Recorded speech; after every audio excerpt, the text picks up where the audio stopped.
Halo semuanya, selamat datang di segmen analisa. Peristiwa ledakan yang terjadi di sebuah masjid di SMA Negeri 72 Jakarta hari Jumat kemarin, 7 November 2025, ini membuat masyarakat tuh bertanya-tanya terhadap terduga pelakunya. Saat ini kan ada 96 orang menurut Kapolri Jenderal Listio Sigit yang menjadi korban dari peristiwa ini. 29-nya masih dirawat di rumah sakit, sementara yang lainnya itu sudah diperbolehkan pulang. Tetapi terduga pelakunya berserta dengan satu orang lagi yang sudah dilakukan operasi yang kondisinya yang masih cukup memprihatinkan. Apakah sekarang sudah sadar atau tidak, tetapi yang mau kita dalami adalah sosok terduga pelaku ini berinisial FN yang berusia 17 tahun, seorang siswa dari SMA Negeri 72 Jakarta. Lokasi SMA ini berada di Kelapa Gading Barat, Jakarta Utara, berada di dalam komplek Kodamar TNI Angkatan Laut.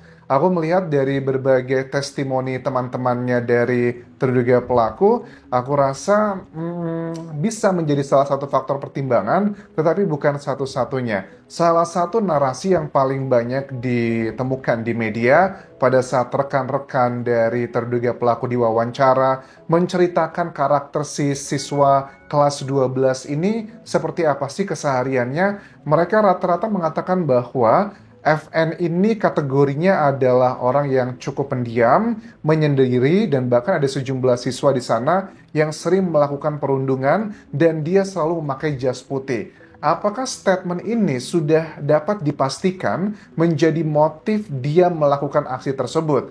Aku rasa ada beberapa temuan-temuan lain yang jauh lebih mendalam. Kalau kita lihat dari kronologi di awal kejadian ini berhubungan juga dengan nama-nama yang ditulis dalam sebuah replika ya, senjata bukan asli ya. Ada nama-nama yang kita bahas juga yang indikasinya mengarah ke bagian motif. Di hari Jumat 7 November 2025 itu jelang sholat Jumat ya ada 2 kali letusan pertama. Yang dua letusan tersebut terbagi menjadi 2. Yang pertama itu adalah sekitar jam 12-an.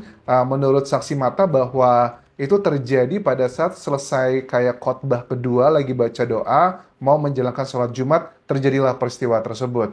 Yang kedua itu terjadi nggak jauh dari yang pertama, letusannya itu berada di bagian belakang kayak di tempat sampah. Dan itu juga adalah lokasi di mana terduga pelaku FN ditemukan tidak berdaya di sekitaran tersebut. Nah, menurut keterangan dari saksi yang lainnya, ada satu lagi nih yang tidak berhasil meletus. Lokasinya itu berada di tempat kayak tempat nongkrong anak-anak SMA di sana atau di kantinnya, karena ada beberapa lokasi yang masih simpang siur. Kalau aku tangkap di sini ada 3 lokasi yang sepertinya ditarget. Pertama adalah di dalam masjid, yang kedua adalah di tempat yang nongkrong tersebut ya, yang dekat kotak sampah, di mana yang ledakan keduanya, yang ketiga adalah di kantin. Nah, tetapi dengan saat ini sudah bermunculan kayak keterangan-keterangan dari bibi terduga pelaku yang mengatakan bahwa FN ini kan rumahnya sudah dilakukan pemeriksaan ya, ditemukan juga kayak sejumlah barang-barang yang memang digunakan untuk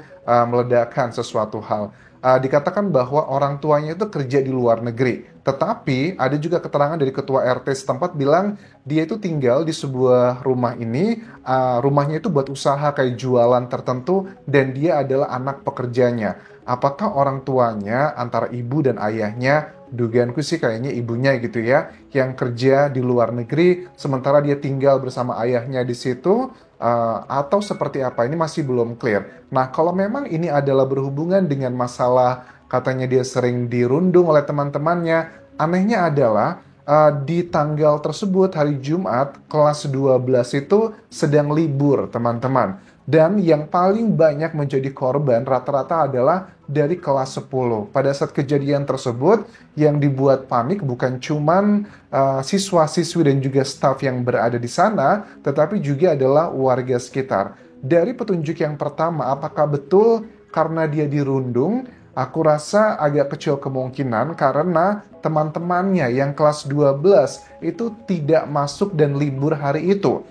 Yang kedua, kelas 10. Nah, Terus nama-namanya apa nih? Kenapa dia selalu pakai jas putih? Ada teman-temannya yang bilang katanya dia mau balas dendam dan sebagainya. Cuman statement-statement tersebut masih belum ada alat bukti yang kuat. Dan keterangan Kapolri Jenderal Listio Sigit pun cuma mengatakan bahwa saat ini Densus 88 sedang mendalami adakah keterlibatan dari jaringan kelompok tertentu. Jujur ya, secara logika sepertinya memang terduga pelaku ini sudah terpapar dengan keyakinan-keyakinan tertentu. Apalagi ada beberapa nama ya yang aku lihat di sini ditulis dalam senjata yang palsu ya.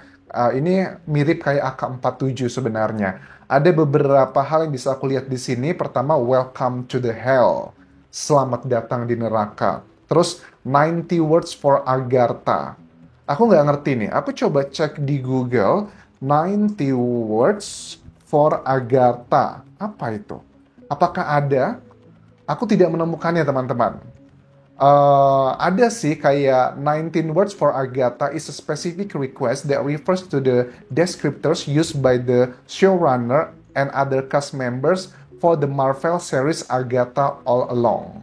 Jadi adalah sebuah permintaan khusus untuk dipakai dari showrunners, member-membernya di film kayak Marvel. Karena aku nggak nonton Marvel, jadi aku nggak begitu ngerti. Maksudnya apa itu? Tapi ada beberapa kata-kata yang dituliskan dalam deskripsi ini kayak fun, scary, dramatic, Halloween, crying, deadly stakes, and dangerous.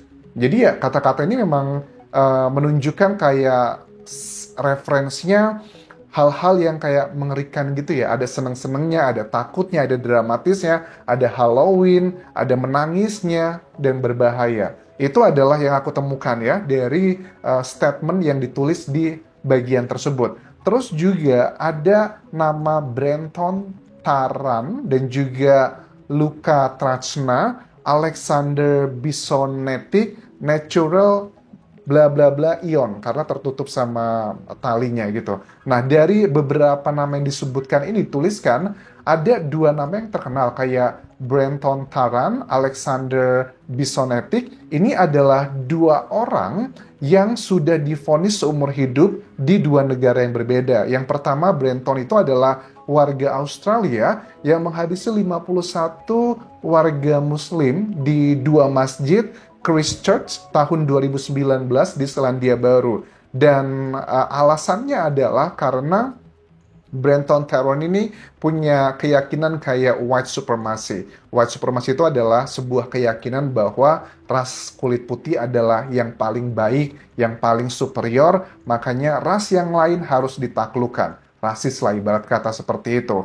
Nah, terus juga yang kedua ada ditulis di bagian tersebut ya oleh terduga pelaku Alexander Bisonet. Ini adalah seorang pemuda berusia 27 tahun yang menghabisi 6 orang di Masjid Quebec tahun 2017 di Kanada ya. Kejadiannya itu di saat sholat Isya atau Maghrib karena disebutkan itu adalah malam hari. Nggak tahu jam 8 tersebut di Kanada apakah masuk Isya atau sudah masih masuk Maghrib. Vonisnya juga seumur hidup. Alasannya juga sama, karena dia nggak suka dengan banyaknya imigran yang beragama Islam yang pindah ke area tersebut. Dan Brenton Taran tuh juga sama, melakukan aksinya pada saat orang lagi beribadah. Nah, dari dua nama ini aja, kok ini mengindikasikan ke si terduga pelaku, dia kayaknya punya kebencian terhadap agama mayoritas di Indonesia. Apapun agamanya si terduga pelaku, aku rasa nggak relevan lagi ya mentang-mentang agama itu lantas benci gitu. I don't think so. Tapi sepertinya dugaan sangat kuat dia ini dimanfaatkan oleh oknum-oknum tertentu di usia yang masih 17 tahun itu kan kadang dia dipapari informasi tertentu tanpa ada konteks, kadang orang tuh bisa konyol. Bahkan ada dugaan kenapa dia pun ditemukan tidak berdaya di hari Jumat tersebut, di belakang atau di dekat area kotak sampah, bukan di dalam masjid, itu karena dia juga dugaannya, dia mau mengakhiri diri sendiri. Nah, kenapa dia sampai segitu? Terus kalau memang dugaan dari teman-temannya adalah karena dia mau balas dendam, karena dugaannya sering dirundung oleh sejumlah teman-temannya, pada saat itu bukanlah kelasnya yang ada di situ dan kelas 12 itu lagi libur dan korbannya rata-rata adalah kelas 10. Jadi apa yang sebenarnya terjadi di sini? Terus ada beberapa petunjuk lainnya kalau aku lihat di sini kayak dari nama-namanya ya. Luka Tratsna. Ini yang masih menjadi teka-teki, siapa ini? Apakah ini adalah salah satu nama temannya atau ini bukan sosok temannya? Karena dengan kata-kata yang lain, Welcome to the Hell, 90 Words for Agatha, Brenton Tarrant, Alexander Bisonetic, The Natural, mungkin Distraction. Kata lengkapnya, ini bukanlah kata-kata yang berhubungan dengan lingkungan sekitarnya, tapi lebih ke masalah peristiwa-peristiwa besar yang terjadi di dunia, bahkan juga dengan film yang tadi, Marvels, yang menunjukkan kata-kata 19 for Agatha tersebut. Oke, dari beberapa hal ini menurut aku kalau dibilang bahwa ini karena masalah perundungan terlalu dini, makanya aku dengarkan penjelasan dari Kapolri Jenderal Listio Sigit, tidak ada statement mengarah ke sana. Dugaan sangat kuat memang si terduga pelaku ini sudah terpapar dengan keyakinan tertentu. Menjadi pelajaran dari para guru ya, karena kan ini kejadian di sekolah. Bagaimana mungkin kok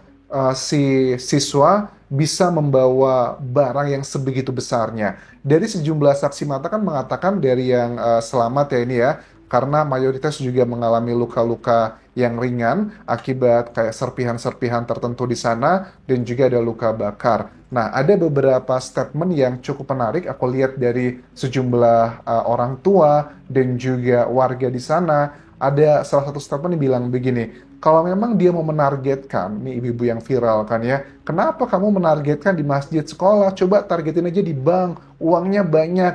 Nah, ini ya buat ibu-ibu yang lagi viral tersebut, ini tuh bukan masalah uang, tapi lebih ke masalah kayak keyakinan. Karena orang kalau sudah dicuci otaknya, jangankan uang bu, dirinya aja udah nggak dipedulikan lagi. Dan mudah-mudahan dari penyidik ini bisa menggali lebih dalam ya, karena dugaan sangat kuat ini adalah korban dari pencucian otak sebenarnya. Dan menjadi salah satu indikasi orang tuanya salah satunya dugaannya bekerja di luar negeri, apakah ini juga menjadi indikasi bahwa kadang tuh ya anak-anak daerah gitu yang terutama masih ABG sebegitu bencinya sama negara Indonesia sendiri gara-gara mungkin orang tuanya di luar negeri ngerasa apapun yang terjadi di negara kita kayak negatif mulu, yang nggak bisa kita pungkiri memang banyak yang negatif tapi juga ada banyak yang positif. Nah sepertinya memang terduga pelaku adalah korban dari pencucian otak ya. Dan kita lihat nanti keterangan lebih lanjut. Aku nggak begitu yakin kalau ini adalah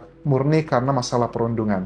Karena kalau masalah perundungan tuh biasanya dia akan lebih spesifik menargetkan orang-orang yang memang melakukannya. Tapi kan ini bukanlah orang-orang teman-temannya dia. Dia kelas 12, mayoritas korban adalah kelas 10.